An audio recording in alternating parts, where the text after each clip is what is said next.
Where is the deception? They're being fooled. They don't care about them. If they give you a cherry, believe me, that is all you are going to get.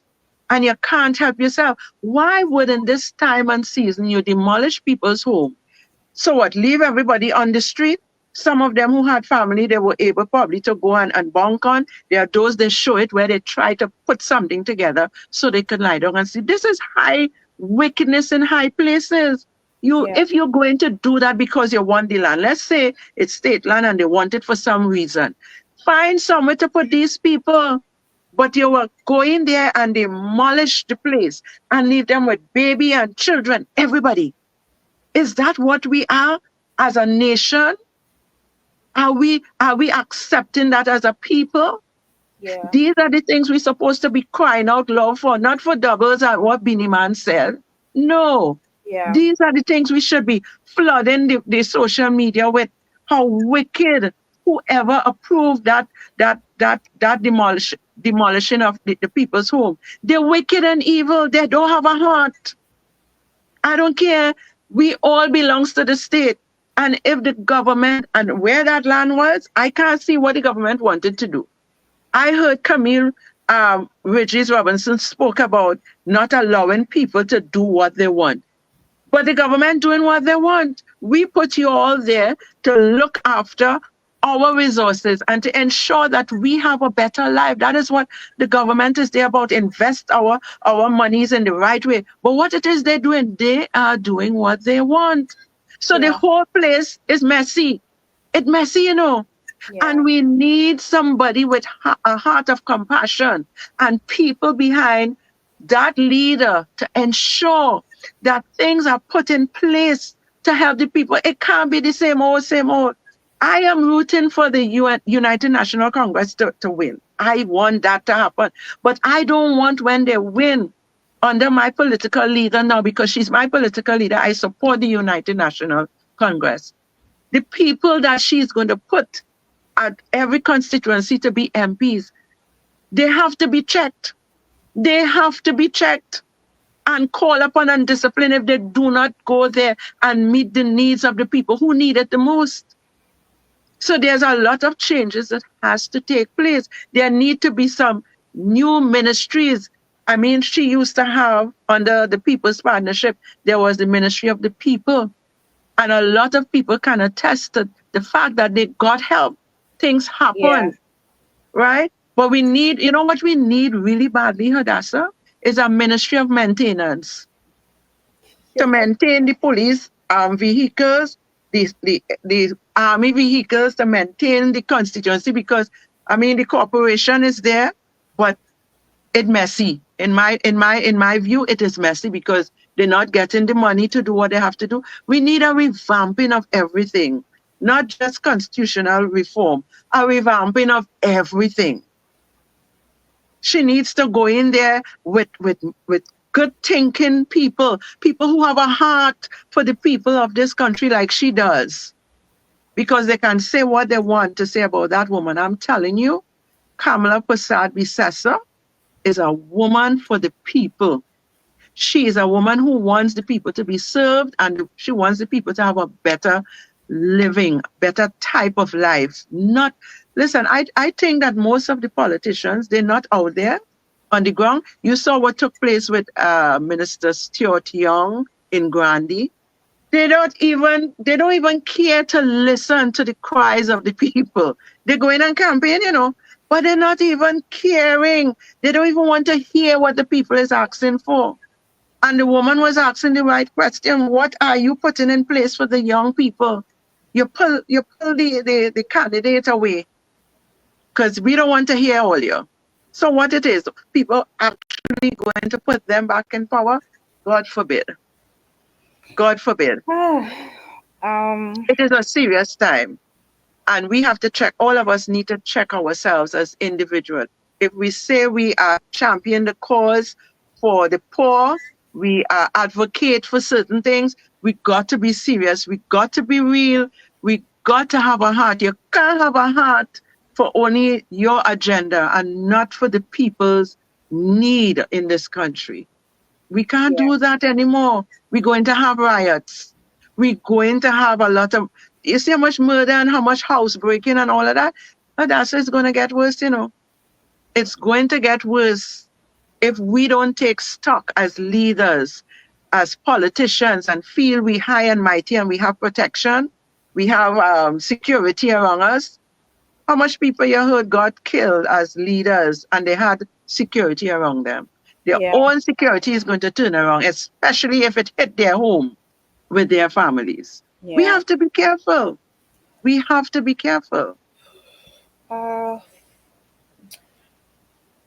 it is obvious that we have a lot of issues, and sometimes we talk about things and we barely scratching the surface. The surface, yeah. I even in the way that um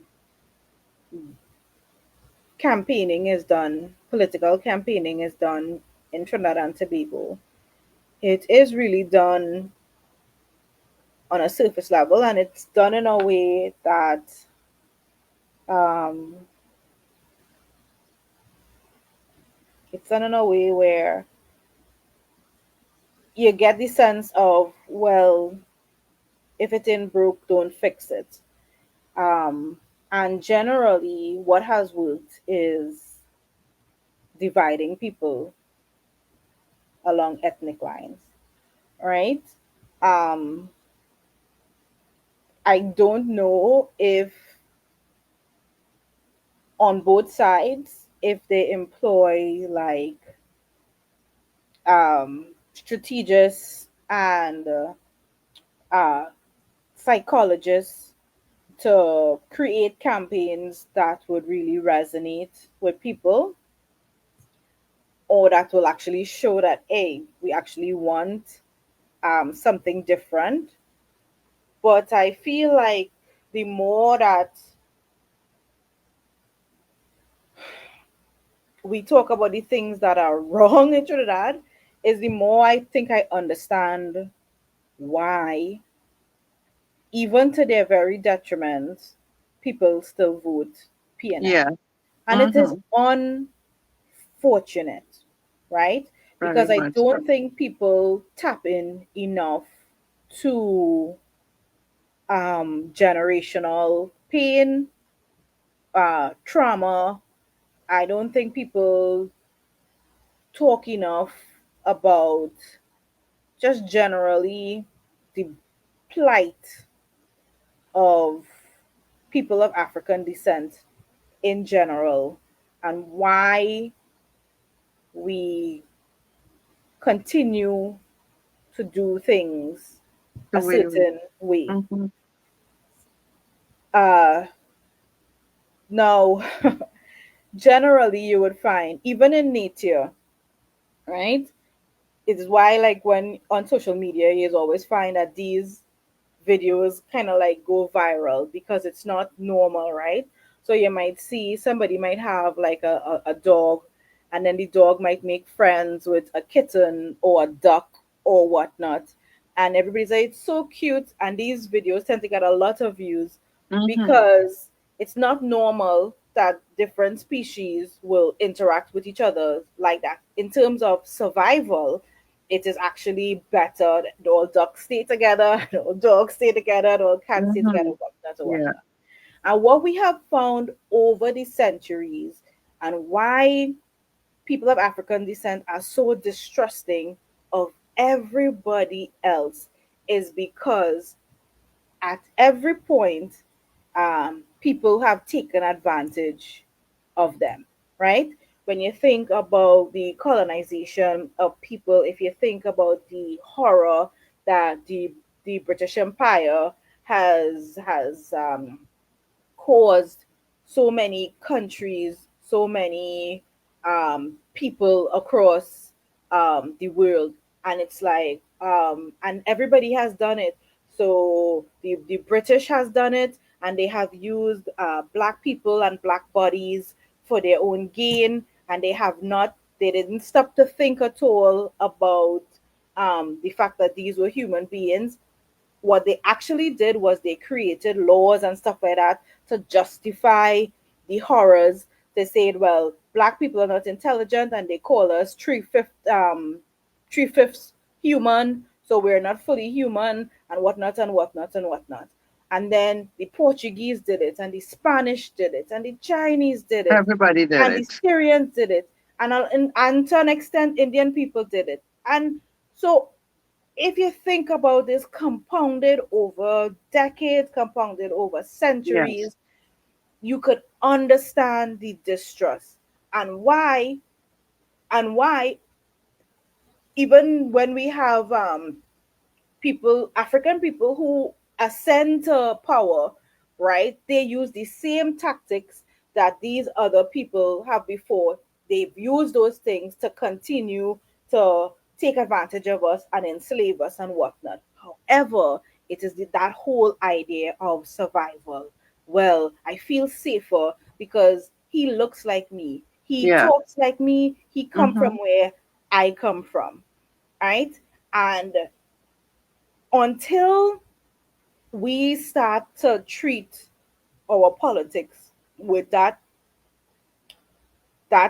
sense of understanding and that depth, and really understand the complexity of why people do what they do, right? When you can start to speak to that, and speak to the distress, and speak to the hurt, and you prove yourself to be something different, because there's one thing for somebody to say, right? And I honestly believe you, Esther, honestly believe you that Miss Kamala Prasad Bisesa might be a lovely person, but you are one of the few people who know her personally, right? A lot of people don't have access to her like that, to be able to vouch But for I don't her know her all that like that. personal because I've been in the politics. I don't know her personally Yeah. like that either. But even so, at the end of the day,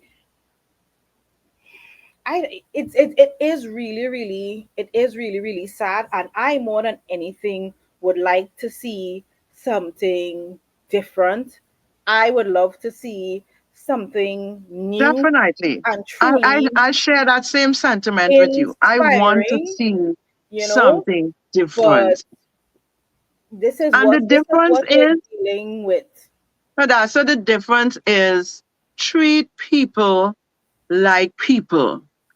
Do what is required to allow, especially now, some people will say, talking about the African and the African this and, but the African people are in the majority who are on the ground and are not being paid attention to. And we take the African race for granted. Even the African people who have come out of the gutter and we are up there, we take the ones who are still there for granted. So there must be a level of intervention. And when you talk about putting a psychologist, some of them don't even know what the hell they must be saying or what they're doing because they're not reaching out to the people. They, And they that's go why I based on say scientific they take the evidence. easy route out is to continue to sow seeds of distrust and discord. And the easiest thing to do is to say, don't vote that way because they will hurt you. And it might be true It based might be on true, but historical evidence and whatnot, and then you keep people in fear and you get them to vote for you, and then you still don't do anything to help them, anything to uplift them, um, let me give you a and scenario things for the like that. people who are viewing us as well. I am not going to call name or area, but I've been dealing with a woman who has now 8 children, right? Poverty stricken. They are on state land, but I think they have been there for years. Whatever happened, and the husband had lost his job for years. He ended up on coke and whatever, but he is still living there. All right. When she had, I think it was 5, I told her, I said, why don't you tie your tube, and do something? And he told her she's not tying her tube. He rapes his wife. Now, there, if you see, Hadassah, if you see that location, if you see the house, it is terrible. I mean, I wouldn't even put my dog in a place like that. I'm talking about my beautiful 2 dogs that I got recently, right? The thing about it is he rapes her. When I tried to talk to him when he was a little more sober, and at one time I wanted to even adopt 2 of the children, nice, beautiful children, not going to school. And then I say, don't go down that road, because he wanted to know where you're living. I say, you see, don't put yourself into that trap. Okay?